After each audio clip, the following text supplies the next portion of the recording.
सीधा विषय पर आते हैं। आज की हमारी इस खास चर्चा का विषय है गरुड़ पुराण। जी हाँ, वही ग्रंथ जिसके बारे में हमने बहुत कुछ सुना है। इस विश्लेषण में हम समझेंगे कि साक्षात भगवान विष्णु और उनके वाहन गरुड़ के बीच हुए इस अद्भुत संवाद में आखिर ऐसा क्या है जो सदियों से हमारे मन में कौतूहल जगाता आ रहा है। मृत्यु के बाद क्या होता है, आत्मा कहाँ जाती है, ये कुछ ऐसे सवाल हैं जो कभी ना कभी हम सबके दिमाग में आते ही हैं। तो चलिए बिना किसी देरी के जीवन, मृत्यु और कर्म के इन गहरे रहस्यों को एक साथ डिकोड करते हैं। इस पूरी यात्रा को समझने के लिए सबसे पहले गरुड़ पुराण के इस सबसे महत्वपूर्ण सिद्धांत को समझना होगा। मृत्यु केवल शरीर का अंत है, आत्मा का नहीं। अक्सर हम मौत शब्द सुनकर ही डर जाते हैं ना। ऐसा लगता है जैसे सब कुछ खत्म हो गया। लेकिन असल में इस ग्रंथ के अनुसार ये कोई भयानक अंत नहीं है, बल्कि सिर्फ एक बदलाव है, एक ट्रांजिशन। जैसे ही शरीर की उम्र पूरी होती है, आत्मा बस उसे छोड़कर एक बिल्कुल नई यात्रा पर निकल पड़ती है। मतलब जिसे हम अंत समझते हैं वो असल में एक नई शुरुआत है। अब यहाँ एक बहुत दिलचस्प बात सामने आती है। समाज में गरुड़ पुराण को लेकर एक बहुत बड़ी गलतफहमी है। ज्यादातर लोग इसे सिर्फ एक डरावनी किताब मानते हैं कि बस इसमें नरक, खौफनाक सजा और डराने वाली बातें ही लिखी हैं। लेकिन सच बताऊं, जब हम इस ग्रंथ की गहराई में जाते हैं तो तस्वीर बिल्कुल उलट नजर आती है। ये डराने के लिए नहीं, बल्कि हमें सही रास्ता दिखाने के लिए है।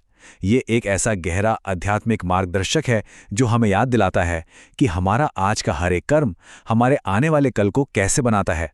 तो सवाल उठता है कि जब जीवन का अंतिम समय करीब आता है, तब असल में होता क्या है। गरुड़ पुराण बताता है कि मृत्यु से ठीक पहले कुछ बहुत ही स्पष्ट संकेत मिलने लगते हैं। जैसे शरीर की इंद्रियां धीरे धीरे काम करना कम कर देती हैं, मन में एक अजीब सी बेचैनी होने लगती है और दुनियादारी, पैसे, रिश्तों से जो हमारा मोह है ना, वो टूटने लगता है। और सबसे बड़ी बात, कहते हैं कि आखिरी पलों में इंसान को अपने पूरे जीवन की एक झलक दिखाई देती है, बिल्कुल किसी फिल्म के फ्लैशबैक की तरह। उस पल अच्छे कर्म करने वालों को एक भारी सुकून मिलता है, जबकि बुरे कर्म करने वालों के मन में डर बैठ जाता है। अब देखिए, कर्मों का ये असर मृत्यु के तुरंत बाद कैसे दिखता है, ये बहुत ही साफ तरीके से बताया गया है। जैसे ही आत्मा शरीर छोड़ती है, उसका पहला अनुभव पूरी तरह से इसी बात पर टिका होता है कि उसने धरती पर जीवन कैसे जिया। जो धर्मात्मा हैं, जिन्होंने हमेशा अच्छे काम किए हैं, उनका स्वागत करने दिव्य दूत आते हैं। उनके लिए ये सफ़र बहुत शांत और कम कष्टदायक होता है।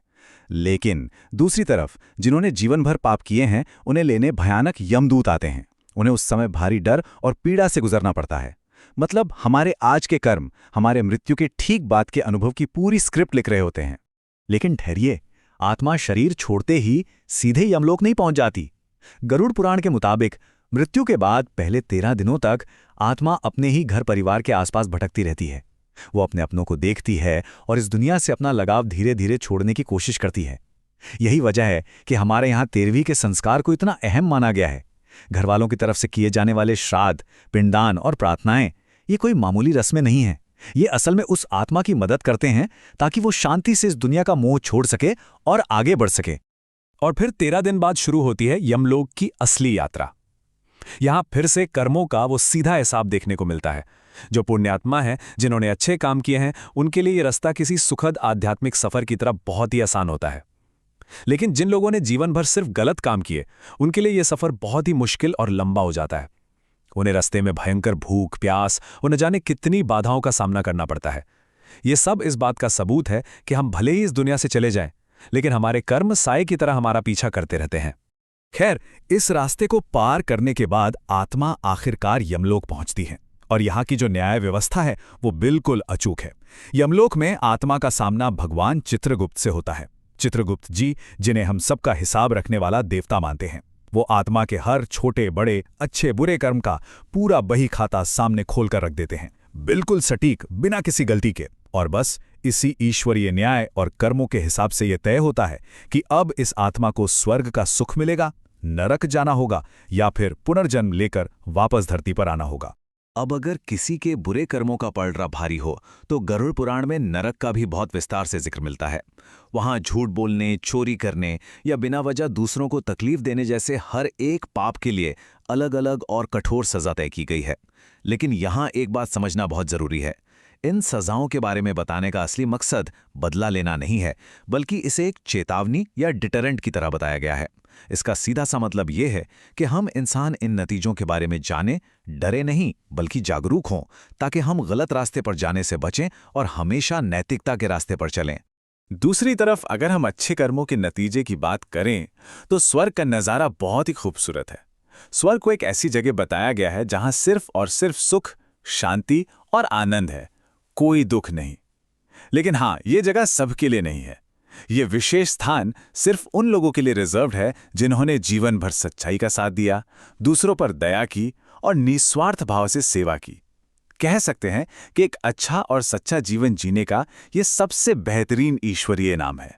लेकिन रुकिए, गरुड़ पुराण का सबसे बड़ा और चौंकाने वाला सच तो इस एक लाइन में छिपा है। ना तो स्वर्ग और ना ही नरक स्थायी हैं। जी हां, आपने बिल्कुल सही सुना, ये बहुत ही गहरी बात है।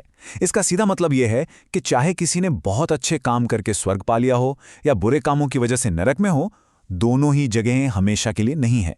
जैसे ही आत्मा अपने जमा किए हुए कर्मों का फल पूरा कर लेती है, चाहे वो इनाम हो या सजा, उसका अकाउंट 0 हो जाता है और फिर आत्मा को वहां से आगे का सफर तय करना ही पड़ता है। तो स्वर्ग या नरक का समय खत्म होने के बाद क्या होता है? तब शुरू होता है पुनर्जन्म का चक्र। ये वो समय है जब आत्मा को एक नया शरीर और एक नया जीवन मिलता है। लेकिन ये नया जीवन कैसा होगा? क्या ये खुशियों से भरा होगा या इसमें बहुत संघर्ष होगा? ये सब कुछ पूरी तरह इस बात पर निर्भर करता है कि पिछले जन्मों में हमारे कर्म कैसे रहें। यही वजह है कि गरुड़ पुराण हमें बार बार ये बात समझाता है कि अच्छे कर्म करो, दान करो, सच्चाई के रास्ते पर चलो, क्योंकि आज का हमारा हर कदम हमारे कल को, हमारे अगले जन्म को तय कर रहा है। अगर हम इन सारी बातों को एक साथ जोड़कर देखें तो गरुड़ पुराण एक बहुत ही सकारात्मक संदेश देता है। वो ये कि मृत्यु से डरने की कोई जरूरत नहीं है। वो तो जीवन का एक अटल सच है जो आना ही है। असल बात यह है कि हमने जिंदगी को जिया कैसे है। जो इंसान ईश्वर पर भरोसा रखता है, अच्छे कर्म करता है, उसके लिए मौत कोई डरावना अंत नहीं रह जाती, बल्कि वो एक बहुत ही शांत और सुंदर बदलाव बन जाती है। सच कहूं तो डर सिर्फ तब तक है जब तक हम सही रास्ते पर नहीं हैं। पर ध्यान देने वाली बात यह है कि इस पूरी आध्यात्मिक यात्रा का सबसे आखिरी और सबसे बड़ा लक्ष्य बार बार जन्म लेना नहीं है। वो लक्ष्य है मोक्ष। मोक्ष यानी आत्मा की सबसे ऊंची अवस्था। ये वो मंजिल है जब आत्मा इस जन्म और मरण के थका देने वाले चक्कर से हमेशा के लिए आजाद हो जाती है। ये किसी भी जीव की सबसे बड़ी उपलब्धि मानी गई है। हालांकि इसे पाना इतना आसान भी नहीं है। इसके लिए अपने अंदर के अहंकार, लालच और इस दुनिया के हर मोह को जड़ से मिटाना पड़ता है और ईश्वर में पूरा विश्वास जगाना पड़ता है। तो अपनी इस चर्चा के बिल्कुल आखिर में गरुड़ पुराण हमें सोचने के लिए एक बहुत ही दमदार सवाल के साथ छोड़ जाता है। सोचिए, अगर मौत के बाद ना पैसा साथ जाता है, न जमीन जायदाद और ना ही कोई रिश्ता, अगर सिर्फ और सिर्फ हमारे कर्म ही हमारे साथ जाते हैं, तो फिर हमें आज अपनी जिंदगी कैसे जीनी चाहिए? यह ग्रंथ हमें याद दिलाता है कि मानव जीवन बहुत कीमती है। हमें कुछ ऐसा करना चाहिए कि हमारे जाने के बाद भी दुनिया हमें प्यार और सम्मान से याद रखे। और सच कहूं तो यही वो सबसे बड़ा रहस्य है जो गरुड़ पुराण हमें समझाना चाहता है। यह सिर्फ मौत की कहानी नहीं है, बल्कि जिंदगी को सही मायने में जीने का एक खूबसूरत तरीका है। उम्मीद है इस विश्लेषण से कुछ नया सोचने का नजरिया जरूर मिला होगा।